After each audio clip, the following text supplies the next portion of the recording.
This short video will be covering Fryette's laws of spinal mechanics on our terms to know, that is over here in this box. So we will be covering the first, second, and third law of Fryette's laws of spinal mechanics. So getting into it, Fryette's laws of spinal mechanics are simply rules in which he created, he observed the ways in which the vertebrae move during whole spinal column movement. So it's the way that the vertebrae interact individually when we introduce gross movements like lateral side bending or flexion or extension or rotation.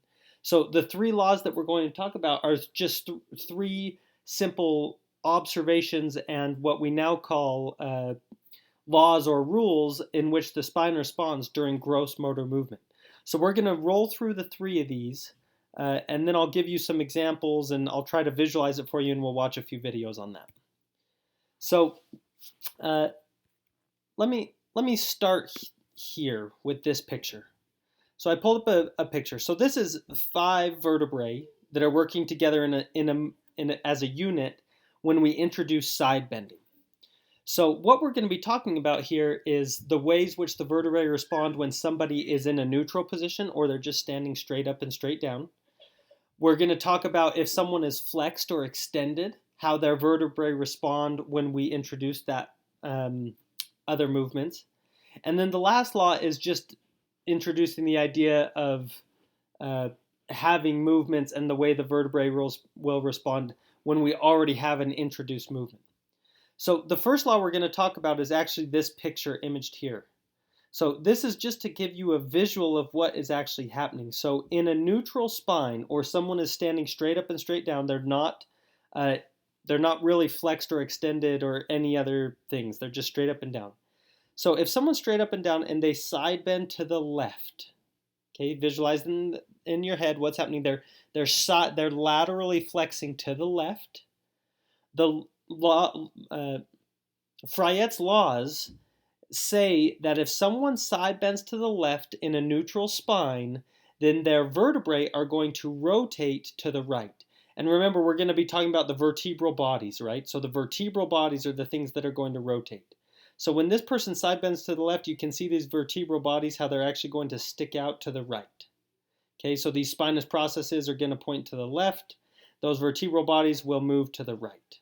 Okay, so coming back to this first law, if the spine is in a neutral or a mid-range position, lateral flexion and rotation occur in opposite directions.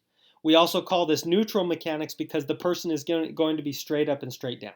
Okay, that's the first law of spinal mechanics, that lateral flexion and rotation occur in opposite directions in a neutral spine.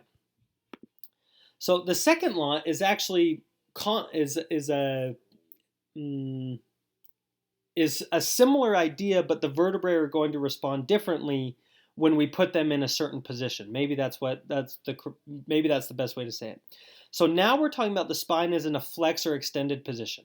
Okay, so I want you to think about that. Extend your spine or flex your spine.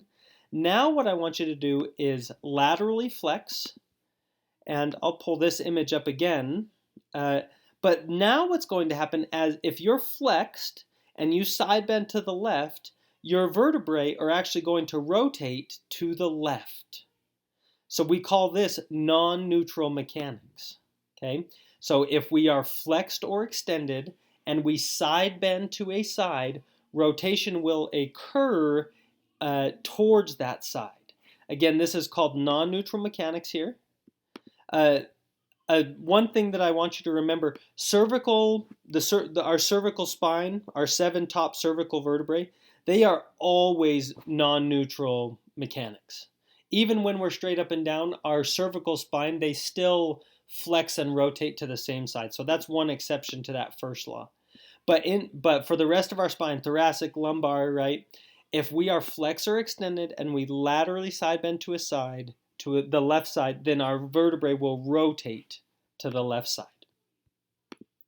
The final law that you'll need to know, this law is fairly simple, and I think it's easy to see, and so when we watch this video, hopefully you can look at that and it'll help stick in your brain. This third law is simply stating that when we introduce motion at the spine in any one of the planes, right? So if we have someone flex their spine, right? So they go into spinal flexion. The amount of movement in the other plane, so whether that's rotation or lateral flexion, the available motion is going to be limited in the other two planes when we introduce any plane motion initially. So if someone flexes, then they're not going to be able to laterally flex or rotate as far. If somebody is rotated, they're not going to be able to flex or laterally flex as far. Okay, hopefully that kind of makes sense. Let's watch a couple videos from Dr. Johnson, and he can help explain this a little further. So this first video here, it's really quiet. This is just him showing the first law of spinal mechanics. Is when you introduce side bending and rotation are in opposite directions. And so if I palpate here and come down onto a transverse process, and then I have him side bend to the right, you'll notice that the left transverse process comes posteriorly, indicating that the body of this vertebrae rotated to the left as he side bent to the right, so that's the opposite for the first law of spinal mechanics. So before this video jumps off, the thing that he mentioned here that I just wanted you to see, and if we back up here, maybe we can see it. When I side bend to the right, this left transverse process of the vertebrae, it moves posterior, indicating that the flexion, the lateral flexion and the rotation are occurring in opposite directions. And you may be able to see that there. Okay. So now we're going to look at a video with the second law of spinal mechanics. Remember, the second law of spinal mechanics is non-neutral. So this is when we're non-neutral, we're going to rotate and side bend in the same direction. Okay, the second law of biomechanics of the spine is that when I introduce flexion or extension into the system and I go out of the neutral position, then side bending and rotation will be in the same direction. So again, we can see this as Josh bends forward. Okay, and now I have him side bend again to the right, and now my right thumb comes out posterior compared to. So as I flex and I side bend to the right, my vertebrae rotate to the right, pushing that transverse process, this transverse process right here, posterior. Left, indicating that we have a right rotation of the body and a right side bending of that body, of the vertebrae. Okay, that finishes up that video. And then our last video here is the idea that when you introduce motion in one plane, you're going to limit motion in the other two planes. Okay, so the third law of spinal mechanics is that when you introduce motion in any plane, it reduces motion in all other planes. So we can see that as Robert here, as I hold his pelvis so that it stays level, and then Robert's going to rotate to the left as far as he can, so get a sense of how far he can rotate. Good, and then come back, and now bend forward, and now rotate to the same direction, and you'll notice he can go less amount. So go ahead and make sure you try this for yourself. So stand, put your arms out here, keep your hips straight, rotate as far as you can in one direction, you can go the other direction, and then bend forward, introducing motion in that plane, and now motion in the other planes is going to be restricted. Okay.